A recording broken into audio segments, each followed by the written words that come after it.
Hello there you guys, welcome to another of my live videos, and today I'm just going to be officially updating you on a bit more latest news. So yeah, we're going to get straight on with the latest news right now. Apparently now this is regarding Julian Draxler now from PSG. Apparently now where with the suggestions that I've stirred up that Arsenal could actually get Julian Draxler, in January, because obviously Arsenal, try to find, replacements. They try to find replacements basically, for Sanchez, who looks like he's going to go in January, Mesut Ozil could basically still go as well. And, they've had an interest in the likes of, Anthony Martial from Man United, who's now made, I think, about century appearances now, scored 30 goals in the process.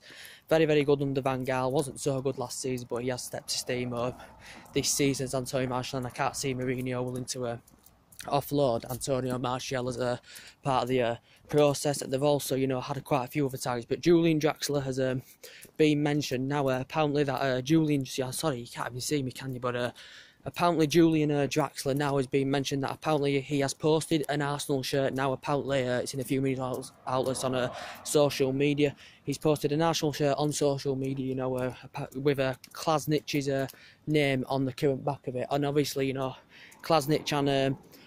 Klasnich and Julian Draxler are very, very good friends, because they played together at Schalke, did the both. And Draxler is very strong, very quick, very good in the air, very, very good with both feet. As I said, also very, very good in the Confederations Cup was Draxler. And, risen up the ranks for Schalke, as I said, made his debut with Schalke in 2011. Also with Schalke made 171 appearances, scored 30 goals in the process. I think he was there about 3-4 seasons. And then basically went to, who did he go to? Wolfsburg after that. I think he spent a couple of years there. And then PSG had bought him, and he's only been at PSG since January, and PSG had bought him for, what was it now, did they buy him for? I think it was about £42 million. So he has only been at PSG since January as a player. And as I did say, regarding him as well, he was part of the Germany team when they won the FIFA World Cup. Also has earned over 35 caps for Germany as well as a player. Also, reached the semi-final in Euro 2016, did Julian Draxler. And as I said, very, very good in the Confederations Cup in 2017 with Germany as well. Julian Draxler, and, he has won quite a few honours in the process of that as well. So apparently Arsenal could now get Draxler in January as a replacement for Alexis Sanchez, because we know Alexis Sanchez is coming to the end of his deal. He's refusing to sign a new deal with Arsenal. I think City are emerging as the front runners, because we know a lot of teams have been interested in Real Madrid, Real Madrid, AC Milan, Manchester United, Chelsea, Paris Saint-Germain have had an interest in him as well. But it looks like he's going to go to Manchester City, because Pep Guardiola is fantastic with him at Barcelona. He's won 3 FA Cups in 4 seasons with Arsenal, risen up the ranks fantastically well with underneath. Did Alexis Sanchez, still a very, very top quality player for Arsenal, but looks as though City are going to get a 20 million deal over the line. He did reject I think a wage from him as well, I think about £300,000, but City nearly got a deal over the line. And they rejected a 50 million bid Arsenal from City. Initially 60 million bid accepted, but obviously they couldn't find that replacement, could Arsenal in the process. So Sanchez did end up staying with the club. But I think Arsenal would rather cash in, as I said, rather than let them go free next summer. But obviously Arsenal are finding replacements. And you've got the Mesut Ozil situation. As I said, he's been linked with a move to Man United. Wenger now apparently is convinced he could stay at Arsenal Football Club. Obviously, he did mention that, Jose Mourinho, worked with him fantastically well at Real Madrid. Made over century appearances there, won honours. He's made over century appearances now for Arsenal as Mesut Ozil in the process. He has been linked with a move to Man United. He still has not signed a deal yet. He's coming to an end of his deal, so.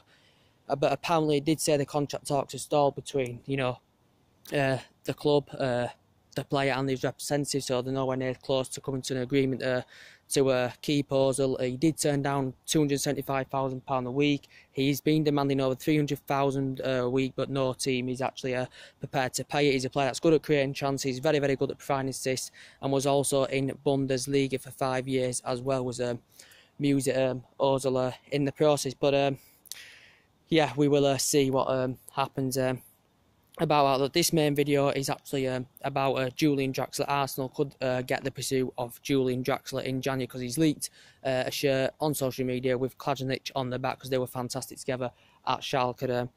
as I said, but Arsenal now, you could say, basically out of the title race. As I said, they were going to be anywhere, and plus they did lose today to Watford, 2-1 did Arsenal. But they did, you know, they was hitting form since they lost. They got demolished at Liverpool. Arsenal were playing very, very well. You know, they won the majority of the games, but they did suffer a defeat today. Also, Chelsea suffered a defeat today to Crystal Palace, who've not been hitting very, very good form. Crystal Palace, who didn't score a goal in the league until today, they did score 2 goals, and Palace got the result against Chelsea. But obviously in that game, you know, Chelsea were missing, you know, likes of Conte and Morata. That's been doing well for them this season. Conte's done well for Chelsea in the last couple of years, and you know, you've got Manchester City winning 7-2. You know, now disappointing because Man City now winning 7-2. Obviously they go 2 points clear at the top. They've gone 2 points clear, and plus that will boost their goal difference tally as well. But when you've got the likes of class of Aguero and fucking, you know, Raheem Sterling, that's it in form, Gabriel Jesus, then, you know, City are unstoppable at the moment. I said, you know, with today's performance in Man United, I said I wasn't very, very happy. You know, I said Liverpool were dominant. We were playing very, very defensively. You know, Liverpool, you know, won every tackle, won every challenge, won every challenge, won every tackle, won every loose ball. They won every tackle, won every challenge, won every loose ball. We let Liverpool absorb the pressure. There was a lot of chances in the game from Liverpool. Man United only had one chance, a real decent chance from Romelu Lukaku, but we was outplayed. But I think defensively, you know, we played fantastically well. The tactical game plan Jose Mourinho went out with basically worked. So if he says go attack, he'll attack. If he says go defend, defend. Because we did have about every time Liverpool attacked, you know, we had 7-8 men behind the ball. We have played very, very well this season. We have been scoring goals this season. We haven't leaked many goals, but if you play like that and, you know, we got a point at Anfield, consider we didn't play well, it is a good result for Manchester United. And Liverpool just cannot finish. They can't finish, they can't penetrate, and this is why they are sitting where they are, Liverpool Football Club, because they can't penetrate, they can't finish. They're not good enough in the final third. They definitely need to address their defence to Liverpool Football Club. And we was lucky to go with a point out today, but we showed no passion. We did nothing in attack whatsoever. And Liverpool showed passion. You know, they were hungrier. They wanted it more than us. But in the end, it did end a goalless draw. But we are undefeated now in 7 Premier League games now against Liverpool. So that's that. So we're still in the title race. I said we're still in the mix. I said Chelsea haven't got the quality as we Man United and Manchester City have this season. So I still think it's going to be between the two Manchester clubs. But I said if we go to City, play defensively like we did today, you know, I think we could get punished, you know, with the quality that Manchester City have got. But yeah, we will see what happens. Also, Tottenham winning today by 1-0 against Bournemouth. They haven't done very, very well at Wembley. That is their first win at Wembley now in the Premier League this season. So didn't watch the game, but yeah, so that's basically the weekend's action. So anyway, guys, that's everything to do today. Drop your comments, likes below on the channel. Subscribe to my channel as always. And it's always good to have David De Gea, the best keeper in the world, you know, produced a lovely save from his feet from a Liverpool player. Can't remember. Wijnaldum played well for Liverpool. Salah was their star man today for Liverpool, but and also Smalling. Jones made a couple of mistakes, quite a few mistakes at the back as well, but we did get the draw in the end, the 0-0 that we basically went to play for. And yeah, so now we move on to the Champions League, I think midweek. So anyway, guys, that's everything to do today. Drop your comments, likes below on the channel, subscribe as always, take it easy, and I'll see you later. Bye.